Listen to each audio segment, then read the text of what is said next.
And still, we didn't see any form or variation of any way to activate that quest. I have to assume it's just 2 cataclysms in there to give him infinite value.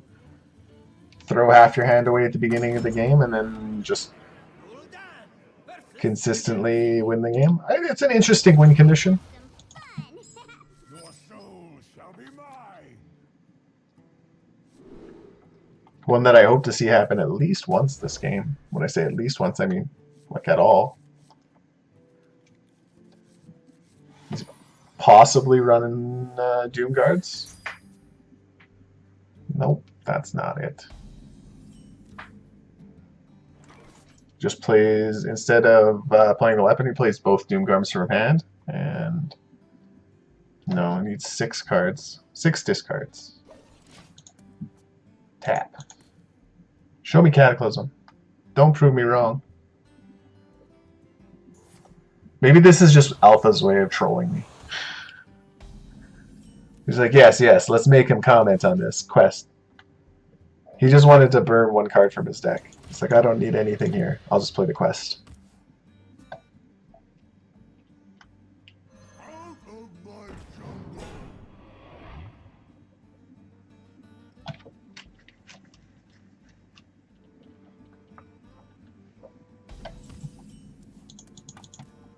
Bow, bow. The Stonehill Wars. Rin. Show me Rin. It's gotta be Rin every time, right?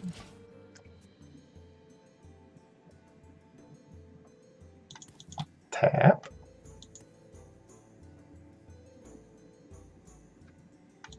Spellstone would probably be a poor choice. Not a whole lot of value, plus it's not an upgraded one.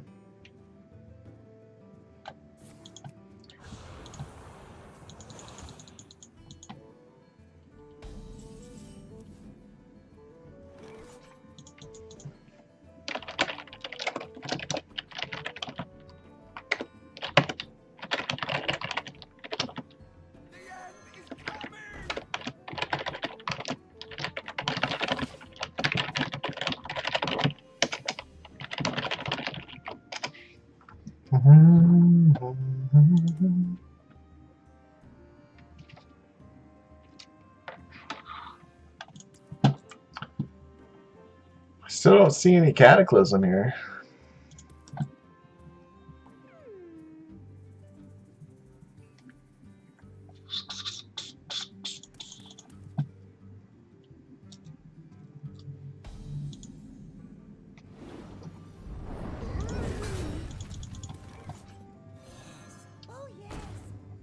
So we're gonna see the possible first Doom Guard come out. I haven't seen cubes actually, so it's probably gonna be a Void Lord. Yeah. More of a control warlock as opposed to a cube warlock. Ba-dum-bum-bum-bum-bum.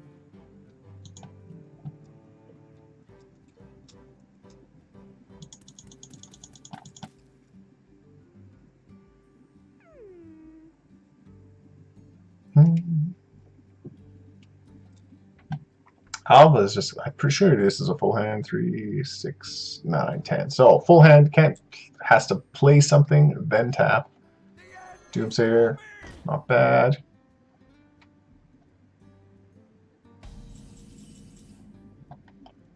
This plays out a Doomsayer. I'm really confused as to what's happening here. Ironbeak Owl is an interesting tech choice. A lot of people have been going with Spellbreaker instead of the Ironbeak Owl. Save 1 mana for 2/2 worth of stats.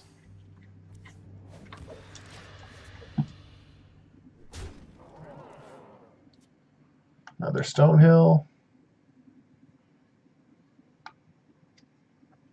And Alpha's just got a full reactive hand. Like, it just nothing to do here other than maybe get Defile. I think this is a perfectly good time to Defile.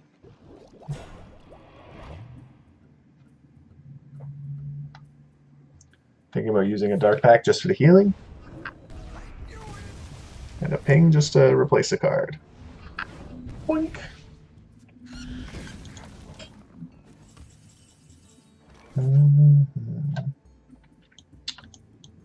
Voodoo Doll would be a great answer to this. Lines of play are Rin. Does it have any way to kill his Rin? Does not have a way to kill his Rin. So, probably not going to see Rin.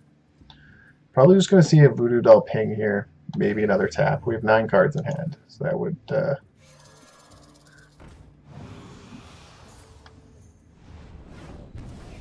8 cards. So we can tap again one more time if he needs to.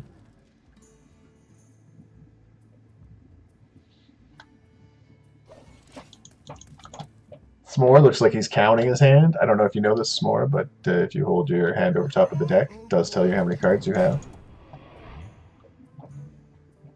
Lich King value picked up. Does not happen for the top when you're spectating at the top, though. There's a Cataclysm. I knew it was there. I knew it. I knew Alpha couldn't be trolling me. He would never do that to me.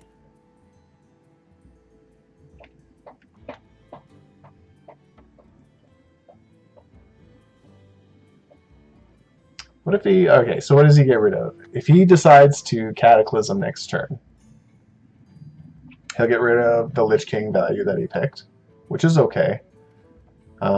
He can, if he wants, possess Lackey into Cataclysm, which is going to be an absolute sick play, as long as he doesn't pull the second Void Lord. Oh, I'm super excited for next turn now. Still no way to kill the Rin, so definitely a risk, but it is going to pay off. So we should see a, possess Lackey and a Cataclysm.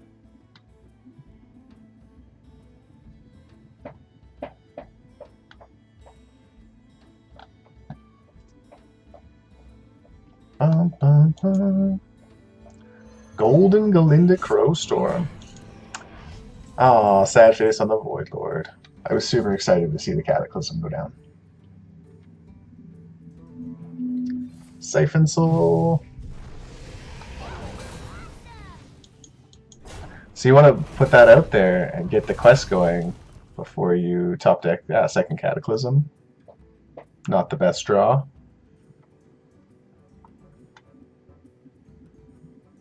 Before you get Gul'dan. If you draw Gul'dan, then this is all ruined. It's spoiled. So you would leave a 9-3, a 3-9 up on your side, and 3 1-3s on his side, and he'd be able to start playing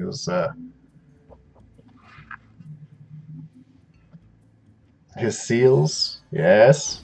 No, don't do it. Alpha. Now Alpha is trolling me. There's no other option.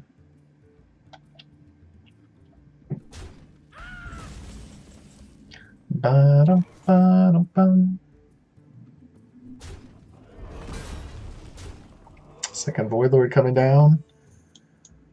Wouldn't mind seeing a Blood Reaver come down, although I don't think he's lost any demons. He would have that value, but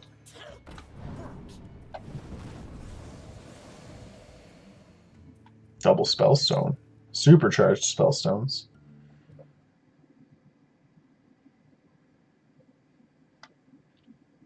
Trade these in first. Let's see what you get.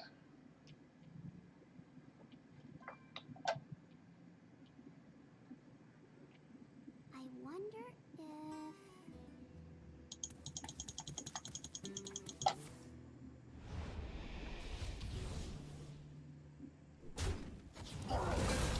The second Void Lord. And this is going to get rid of...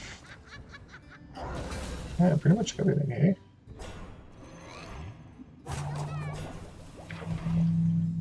Gotta go fast. This is a good spot to Blood Reaver, I think. I definitely... Lord Godfrey is an option as well because it clears the board. 2, 4, 6, 8, yeah. No longer clears the board. Both options are good. I definitely think Blood Reaver Gul'dan was the correct line to play. It gives you the most pressure. You've had multiple, well, multiple being 2 Void Lords. Both your Void Lords have died now.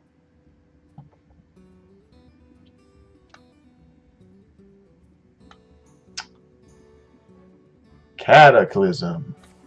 There we go. And he gets to play the spell. Does he? Whew. Just enough cards. That was a close one, Alpha.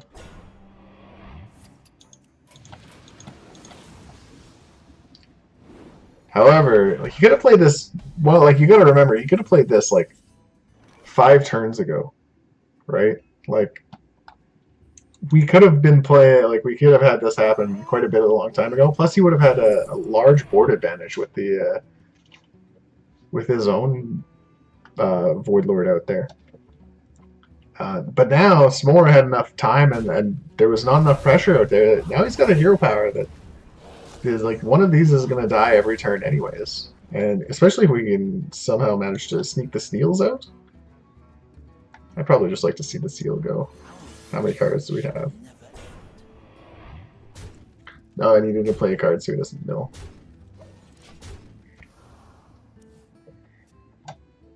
Doomsayers, good way to heal for 7, I think.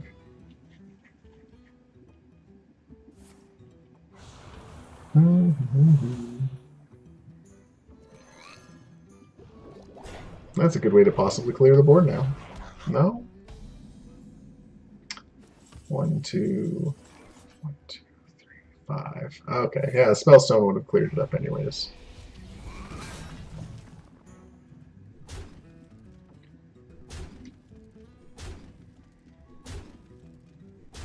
Okay, we're seeing some more just push damage.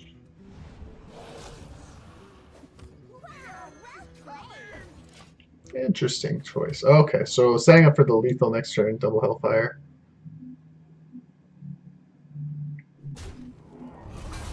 Alpha has to be super suspicious. There's nothing he can do about it though, so without a tap. What? Yeah. Chooses not to tap. Okay, so we're gonna see S'more take it down 2-0, advance onto the semis. So then everybody just goes face. Setting up 2 turns lethals. So if you're just catching in now, I noticed a couple people rejoined us. We are in the finals, the final game of the finals, game 3. No, Geo was the even paladin, right? But so we're going to basically see Smudge Bar using his hero power to get as much value as possible to push out as many minions as he can, and Geo doing basically the same thing, right? As many hero powers as possible, and using those little tools of even paladins to just keep the pressure going as much as he can, and remove the pressure, and just all of the tools that he has. Consecrate, like Equality consecrates to clear the board, and we're going to see Smudge just flood the board, zoo the board, and buff up his minis as much as possible. I probably wouldn't like to see the Scale Hide something. It forces him to trade with something if he needs to. Probably a tap would be good. You could play a Duskbat by itself. 2/4 is a base stat line, and then you'll still be able to flood the board again next turn.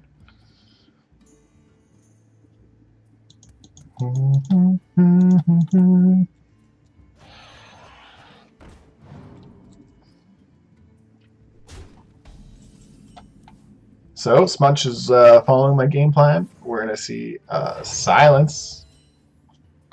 Just coins out. Doesn't even debate it. Doesn't even think about it. Plays fast. You gotta go fast. You gotta drive fast. Flaming Duskbat. So I guess the Duskbat is probably why he added the Vulgar Homunculus into his deck. Probably should just double trade against the Scale Hide. No need for him to value trade and just keep healing with it. So I guess, so he's going to heal twice, as opposed to he'll gain an extra healing. That Blessing of Kings, never mind. And we're going to see Geo push 9 damage to the face in 1 turn as well here.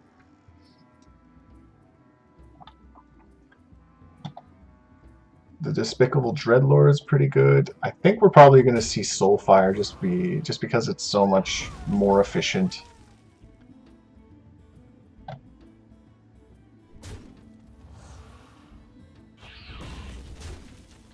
No, it does look like he's going to choose to go with the Dreadlord here. Save the Soulfire for another day.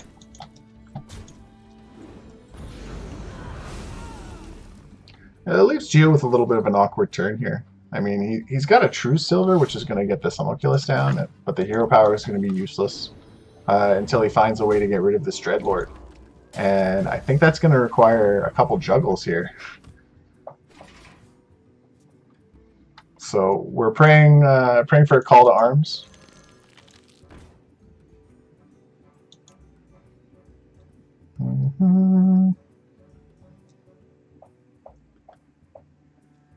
Smudgebar debating soul firing his own Devilsaur Egg versus tapping, or versus just playing a second Devilsaur Egg. If he plays double Devilsaur Egg this turn, it's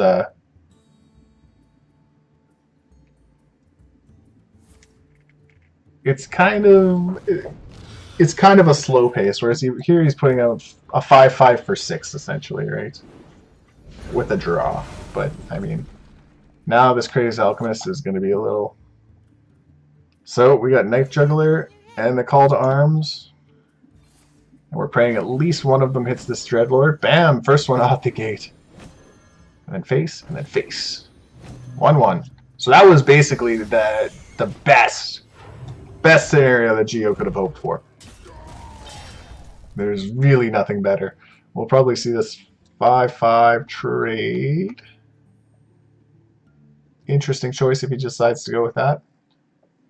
This will remove 3 points of damage, whereas this is going to remove an unknown point of damage, just based on what Geo's going to have in his hand next turn.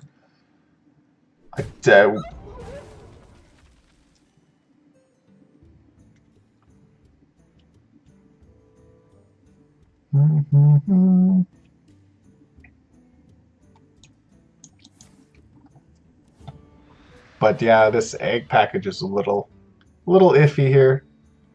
This 5/5 is doing work though. And he's going to turn it into a 3/5 to just survive a little bit longer. Geo can put out what, 4, 8, 1. He's one off lethal with that with the True Silver in hand.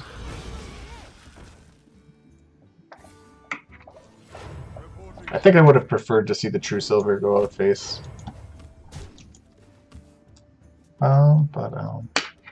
Smudge Bar just 2 mana away. Not gonna live through the next turn. Needs to tap.